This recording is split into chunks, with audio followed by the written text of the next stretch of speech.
আসসালামু আলাইকুম। আজকে আমরা অন্যান্য কোনো কথা বলবো না, লিটারেলি চট্টগ্রাম ইউনিভার্সিটিকে নিয়ে। চট্টগ্রাম ইউনিভার্সিটিতে যদি আমাদের একটা টার্গেট হয়ে থাকে, সেটাকে যদি আমরা ক্র্যাক করতে চাই, তাহলে সেটার জন্য আমাদের সবথেকে ইফিশিয়েন্ট অ্যান্ড ইফেক্টিভ উপায়টা কী হবে সেটা নিয়ে শুধুমাত্র আলোচনা করব। দেখো, আমাদের একের পর এক ভর্তি পরীক্ষাগুলো হচ্ছে। সাপোজ সামনে ডিইউ আছে, মেডিকেল ভর্তি পরীক্ষা অলরেডি ডান। এই সকল পরীক্ষা দেওয়ার মাধ্যমে তুমি হোপসো তোমার নিজের একটা উইকনেসের পয়েন্টটা পেয়ে গেছো। সো তোমার যেটা প্রথম কাজ থাকবে, তোমার ওই চট্টগ্রাম ইউনিভার্সিটির জন্য বা আদার্স অন্য যে কোনো একটা ইউনিভার্সিটির জন্য প্রিপারেশন নেওয়ার আগে নিজের উইকনেসের উপরে একটু কাজ করা। এটার পিছনে একটু খাটাখাটনি দাও, এটার পিছনে একটু ইফোর্ট দাও, কারণ এখান থেকে তোমাকে উত্তরণ করতে হবে। তুমি এই মিডিয়াম প্রিপারেশন নিয়ে যে কোনো জায়গাতেই আসলে মানে নাজেহাল অবস্থা নিয়ে ফিরে আসবা। সো বেটার হয় ওই জায়গাটার ভিতরে একটা অন্তত বলার মতন প্রিপারেশন বা একটা মার্ক কন্টেন্ট করার মতন অ্যাটলিস্ট ফার্স্ট অফ অল প্রিপারেশনটাকে এনশিওর করো। ওকে, সো এটা কাজ যদি তুমি কমপ্লিট করো, তারপরে তুমি চলে আসো স্পেসিফিক সিইউ এর জন্য প্রিপারেশন নেওয়া, অথবা ধরো তুমি আরইউ এর জন্য প্রিপারেশন নেওয়া বা অন্য একটা ইউনিভার্সিটির জন্য প্রিপারেশন নিচ্ছ। তো স্পেসিফিক ওই ইউনিভার্সিটির জন্য প্রিপারেশন নিতে গেলে তোমাকে কী করতে হবে?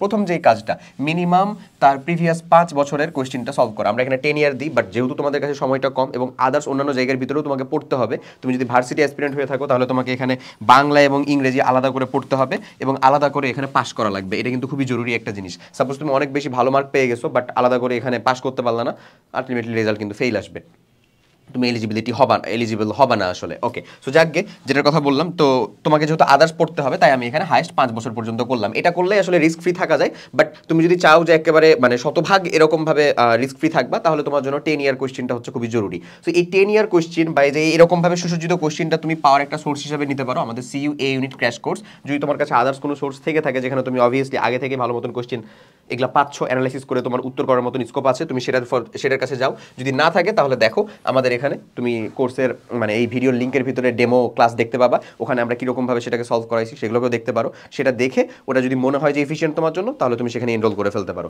ওকে, সো ফার্দার যদি তারপরে চলে আসো তুমি, তারপরে তোমার দরকার হচ্ছে সিইউ স্ট্যান্ডার্ড এক্সাম দেওয়া। এটা খুবই জরুরি ভাইয়া। এই জিনিসটা কেন আমরা মানে বলতেছি ইম্পর্টেন্ট বা জরুরি, কারণ তুমি বলো তো, তুমি যে মেডিকেল পরীক্ষা দিলা বা আদার্স বিপি এরকম যে ভার্সিটি পরীক্ষাগুলো দিছো, এই ভার্সিটি পরীক্ষাগুলো দিয়ে তুমি বুঝতে পারো নাই যে ধরো তুমি একটা টপিক এমনে পড়ে আসছো, অথচ ওই টপিক থেকে কোয়েশ্চেনটা আসছে কীরকমভাবে, মানে ওই ইউনিভার্সিটি কোয়েশ্চেন করে কীরকমভাবে। বোর্ড তো আলাদা রকমভাবে একটা স্ট্যান্ডার্ডের পরীক্ষা নিতই বা কোয়েশ্চেন করতোই, কিন্তু এই স্পেসিফিক ইউনিভার্সিটি কি একটু ভিন্ন ধরনের প্রশ্নটা করছে না, ওটা তোমাকে ধরতে পারতে হবে। সেজন্য তোমাকে সিইউ স্ট্যান্ডার্ড এক্সামগুলো দিতে হবে। ওকে, যেটাও তুমি এই কোর্সের ভিতরে কিন্তু পাবা। আচ্ছা যাক, এরপরে চলে আসো এক্সাম হল স্ট্র্যাটেজি। এটা খুবই জরুরি এবং এটা প্রত্যেকটা ভার্সিটি প্রত্যেকটা পরীক্ষার জন্যই জরুরি। এটা শুধু সিইউ বলে না। এক্সাম হল স্ট্র্যাটেজি মানে কি? মানে তোমাকে মিনিমাম টার্গেটে রাখতে হবে যে তুমি সঠিক দাগাবা, রাইট টাইমের ভিতরে দাগাবা এবং তোমার যেখানে টাইম মিনিমাইজ করা পসিবল সেটাকে আগে দাগাবা। লাইক বাংলা, ইংরেজি, কেমিস্ট্রি, এই জায়গাগুলোতে তোমার ম্যাথামেটিক্যাল পার্ট কম থাকবে, ইভেন ফিজিক্স কেমিস্ট্রিতেও কম থাকবে, but respect to physics chemistry Bangla ইংরেজিগুলোতে আরও কম থাকবে। তো যদি আরও কম থাকে সেগুলোকে তুমি আগে দাগাও, কারণ ওখানে যে থিওরিটা তুমি পারবা ওটা তো পারবাই, ডিরেক্ট দেখার মাধ্যমে পেয়ে যাবা। সো এই এক্সাম হল স্ট্র্যাটেজিটা অনেক গুরুত্বপূর্ণ। তুমি ফার্স্টে ম্যাথ করতে বা ফিজিক্স করতে যেই যদি অনেকটা বেশি টাইম খেয়ে দাও, তাহলে দেখা যাবে যে তুমি পরেরটাতে একটু লো কনফিডেন্ট ফিল করতেছো বা নিজের সাথে নিজে পেরে উঠতেছো না। সো এটার জন্য কিন্তু আলটিমেট পরীক্ষার উপর প্রভাব পড়ে এবং আমাদের পরীক্ষাটা খারাপ হয়। সো আমরা এই কাজটা করবো না আসলে। আমরা যেটা চেষ্টা করবো সেটা হচ্ছে যে অবভিয়াসলি যেটা থিওরিটিক্যাল বেস যে জায়গাগুলোকে সেগুলোকে আগে সলভ করা ট্রাই করবো। তো এইটাই হচ্ছে আমাদের এক্সাম হলের মেন স্ট্র্যাটেজি। এবং একটা জিনিস খুবই ভালো মতন মাথায় রাখবা, এটা প্রায়ই বলা হয়, আমি প্রায়ই বলি এইটা, যে দেখো এক্সাম হলের ভিতরে তোমার 1 ঘন্টা বা 1.5 ঘন্টা যে সময়টা আছে, সেই সময়টাকে ইউটিলাইজ করতে পারাটাতে ডিপেন্ড করে তোমার পরীক্ষায় চান্স হওয়ার 50%, এবং বাকি 50% ডিপেন্ড করে হচ্ছে তোমার প্রিপারেশন। সো তুমি প্রিপারেশনটা কবে থেকে নাও? ধরো একেবারে সেই এইচএসসি একাডেমিক থেকে শুরু করলে প্রায় 2 বছর 2.5 বছর ধরে প্রিপারেশন নিচ্ছ। যদি আমি সেটাও বাদ দিই, যদি তুমি জাস্ট অ্যাডমিশন পর থেকে যদি শুরু করো, তাও ধরো তুমি প্রিপারেশন নিচ্ছ 2 মাস 4 মাস এরকম সময় পর্যন্ত প্রিপারেশন নিচ্ছ।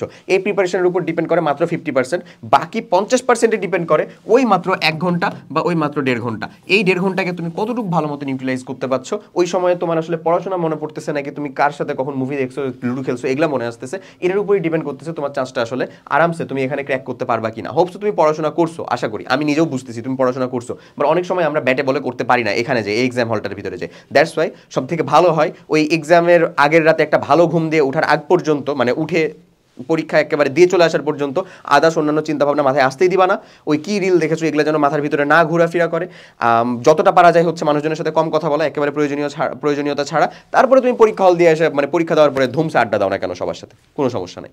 বুঝা গেছে কথাটা? সো এই স্ট্র্যাটেজিগুলো মেনটেন করাটাও কিন্তু খুব জরুরি ভাই, বুঝছো? তোমার বিক্ষিপ্ততা যতটা কমবে, তুমি এক জায়গার ভিতরে ততটা বেশি কনসেন্ট্রেট থাকতে পারবা, তোমার ভিতর থেকে তত বেশি তুমি যা পরিশ্রম করছো তত বেশি এই সব কিছু আর কি মানে সামনে প্রস্ফুটিত হবে। সো তোমাদের জন্য শুভকামনা আসলে।